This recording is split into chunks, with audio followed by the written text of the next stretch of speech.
Good morning and welcome back to Coffee Break. Clink!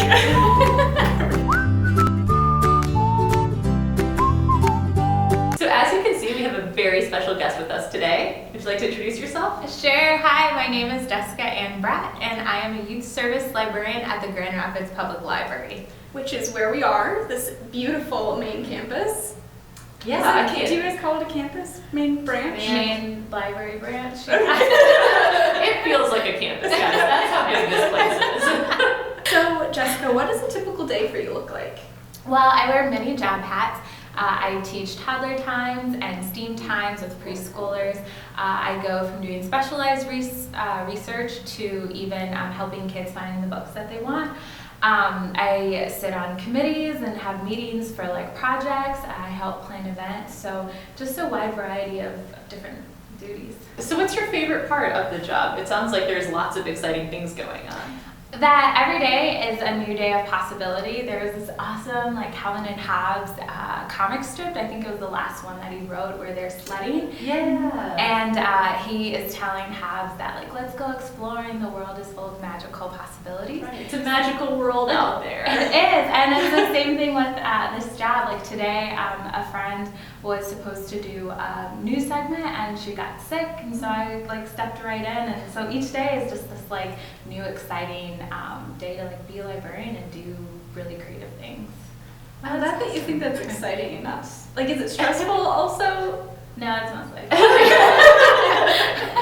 Are there any parts of your job that you find challenging, or? I think that changing the mindset that the library is a dying place, or like, oh, people don't buy books anymore, or that it's sort of this like really like stern and like curmudgeonly institution. Yeah. But the library is like this thriving place, so getting people to realize the value of just having this like living, breathing, evolving institution is just like amazing.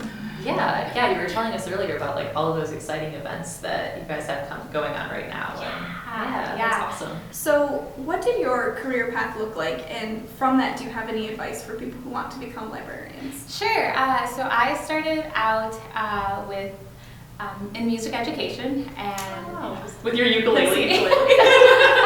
my primary instrument is piano, classical piano. I always wanted to be a librarian.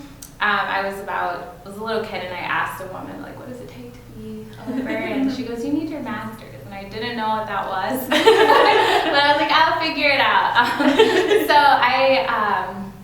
So I did that for my bachelor's, and then went on to Indiana University in Bloomington for my master's in library and information science. And then from there, landed here in Grand Rapids. And I would just say to anyone who's aspiring to be a librarian is that the world needs all types of people, and especially the library world.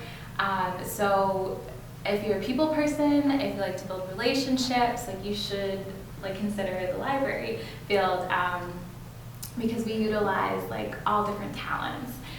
So we need like just sort of everybody. That's really beautiful. So what's something about being a librarian that you think people would find surprising? That I don't read all day. What? I get asked constantly if I sit at my desk And shush people? You mean there's more to it than that? I think what's really surprising is that you're sort of a jack of all trades, where you have to have knowledge of technology, especially emerging technology. You have to be able to communicate that to people of all different education levels and learning levels. I think that some of the surprising things are you do a lot of outreach, and you're always promoting library advocacy, and whether you're in the supermarket or if you are at jobs. So I feel like people just somehow think that you're this prim, proper person at the library, and you're not. You're just every and anything your community needs you to be. Do you stop people in the supermarket? You can stop me in the supermarket. Or if you're at an event, they'll just say like, hey, can you recommend me some good books? So your job is like never that. What career do you think you would have if you weren't a librarian? I would be an IT. Really? You wouldn't be a music teacher or anything? Okay, so I would probably do that too. I love music, but I absolutely love working with computers and programming language, and I just thought that there is a lot more opportunity in the career field, IT-wise, than sadly music education-wise, and I have a lot of friends that are struggling with lack of funding. Being a full-time music educator, so in a perfect world, utopia, I would totally be a music teacher. But realistically, I probably wanted. I like the creativity of IT, where you could just like take this information and create something for someone that someone needs. So what was your favorite book as a kid?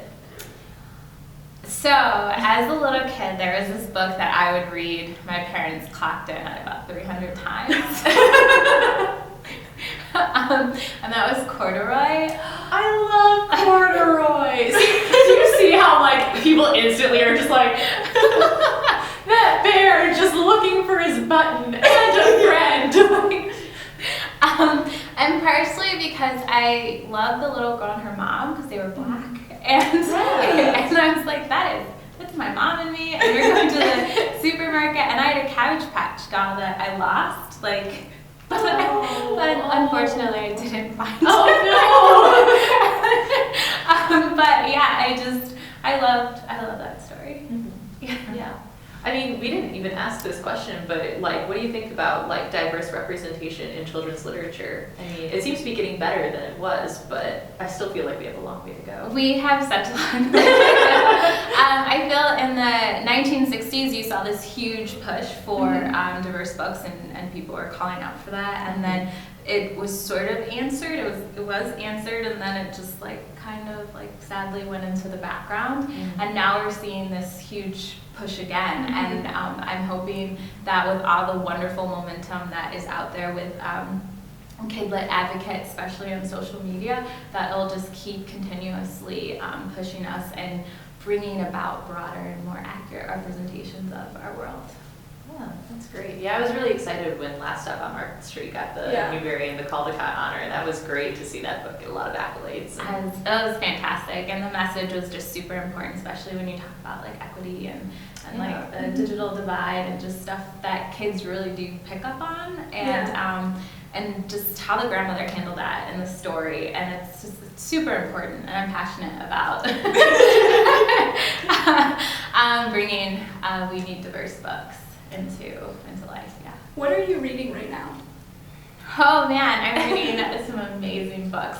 Okay, I'll be speaking at the Public Library Association conference in Denver, and we're doing congratulations. That's exciting. Yeah, we're doing a panel called Don't Tell My Mom, Reader's Advisory that everyone can live with. So we're going to be talking about a lot of like controversial subjects and themes in literature. So right now I'm really enjoying reading Under a Painted Sky by Stacey Lee, also Tiny Pretty Things. Oh, I've heard of both of those, Which I'm really enjoying. So both of those are fantastic reads. Yeah. Awesome. Well, thank you so much for agreeing to hang out with us and give us all of your insights. Yeah, I had a great time. Thank you for having me. Thank you for joining us, and we'll see you next week. Click.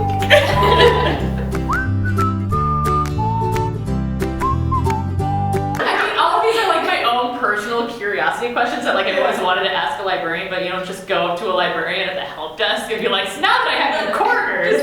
You need to find one in the supermarket. I didn't even know you could do that.